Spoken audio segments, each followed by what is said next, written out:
창세기 10장. 얼핏 보면 그냥 고대 인물들 이름만 쭉 나열된 것처럼 보이잖아요. 그런데 만약 이 장이 사실은 고대 세계를 담아낸 한 폭의 지도 같은 거라면 어떨까요? 오늘은 바로 이 흥미로운 관점으로 창세기 10장을 한번 같이 펼쳐보려고 합니다. 성경 읽다 보면 길고 긴 족보들 꼭 나오죠.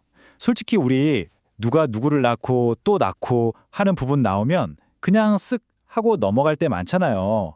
현대인인 우리한테는 좀 지루하게 느껴지기도 하고 이야기 흐름을 딱 끊는 것처럼 보일 수도 있고요. 그런데 말이죠. 만약 이 이름들의 나열이 그냥 의미 없이 들어간 게 아니라 성경 전체를 꿰뚫는 어떤 거대한 설계도의 일부라면 어떨까요?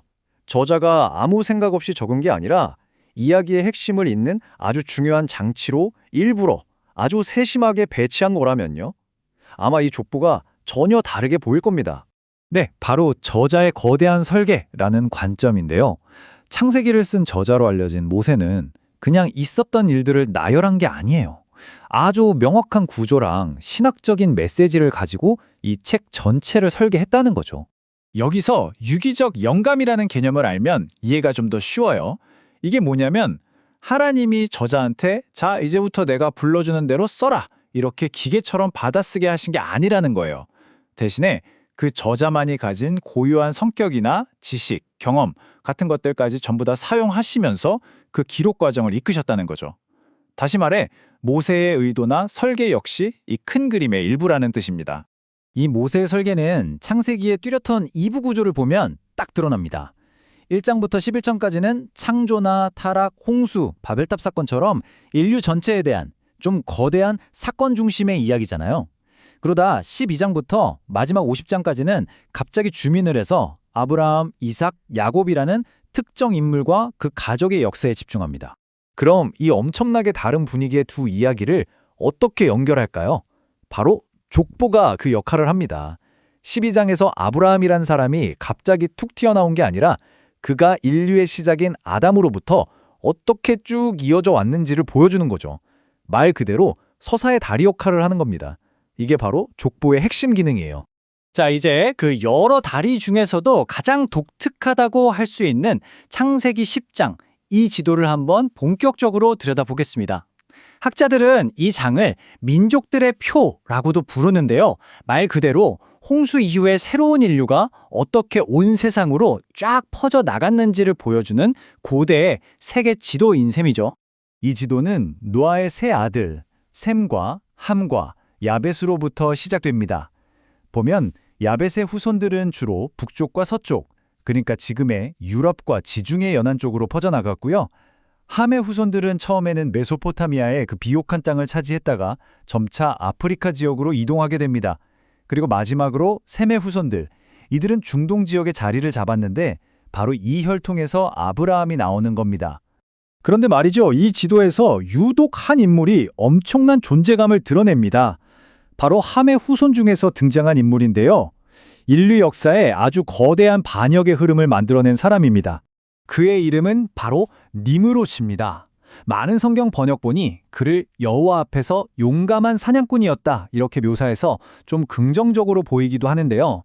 사실 원어의 의미를 깊이 파고들면 여호와를 대적하여 라는 뉘앙스가 훨씬 더 강합니다. 그의 힘과 명성이 하나님을 위해서 쓰인 게 아니라 오히려 하나님께 맞서는 방향으로 사용됐다는 거죠. 니므롯은 성경에 기록된 최초의 용사이자 인류 최초의 제국을 건설한 왕입니다. 여기서 진짜 중요한 건 그의 왕국이 바벨에서 시작되었다는 점이에요. 어디서 많이 들어봤죠? 맞습니다. 이곳이 바로 훗날 하나님을 대적하는 도시 바빌론의 시초가 됩니다. 그래서 그는 성경 전체에서 하나님 나라에 저항하는 세력의 원형, 상징적인 인물로 해석되기도 합니다. 자, 그럼 이제 지도의 방향을 다시 셈의 족보로 한번 돌려볼까요? 이 반역의 아이콘 니므롯과는 아주 대조적으로 셈의 족보 속 이름들에는 정말 놀라운 언어적인 단서, 그리고 현대에까지 이어지는 아주 흥미로운 이론들이 숨겨져 있습니다. 혹시 우리가 아브라함을 두를 때 흔히 쓰는 히브리 사람이라는 말 있잖아요. 이 말이 어디서 유래했는지 아시나요? 놀랍게도 그 기원이 바로 이 셈의 족보, 그 후손 중 한 사람의 이름에 그대로 담겨 있습니다. 이거 정말 흥미로운 지점인데요.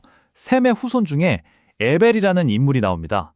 이 이름이 히브리어로는 에베르라고 발음되는데 여기서 강을 건너온 자라는 뜻을 가진 이브리, 즉 우리가 아는 히브리라는 단어가 나온 겁니다. 정말 소름 돋지 않나요? 훗날 그의 후손인 아브라함이 유프라테스 강을 건너서 가나안으로 들어온 그 역사적인 사건과 이름의 뜻이 완벽하게 연결되는 거죠. 자, 그런데 이 에벨에게는 아들이 둘 있었습니다.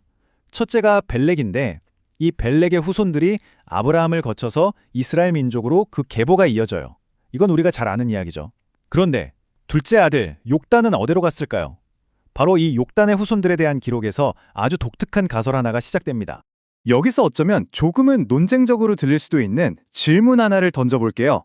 과연 이스라엘 민족과 우리 한민족 사이에 어떤 고대의 연결고리가 있을 수 있을까요? 성경은 욕단의 후손들이 동쪽 산에 거주했다고 기록하고 있거든요. 물론 이게 주류 학계의 정설은 아닙니다만 일부 연구자들이 이 기록을 바탕으로 욕단의 후손들이 계속해서 동쪽으로 이동해서 우리 한민족의 기원이 된 게 아니냐 하는 가설을 제시합니다. 그 근거로 두 민족 사이에 발견되는 몇몇 언어적 유사성이나 머리에 수건을 쓰는 것 같은 일부 문화적인 공통점을 들기도 하죠. 물론 이건 입증된 사실이라기보다는 흥미로운 해석의 가능성을 열어주는 하나의 가설로 이해하시면 좋을 것 같아요. 정말 놀랍지 않나요? 수천 년 전에 기록된 이 족보 한 챕터가 인류의 거대한 흐름부터 언어의 기원, 그리고 오늘날 우리 민족의 뿌리에 대한 상상력까지 이렇게 자극할 수 있다는 사실이 말입니다. 창세기 10장은 단순한 이름의 나열을 넘어서 과거와 현재를 잇는 수많은 질문을 우리에게 던지고 있습니다.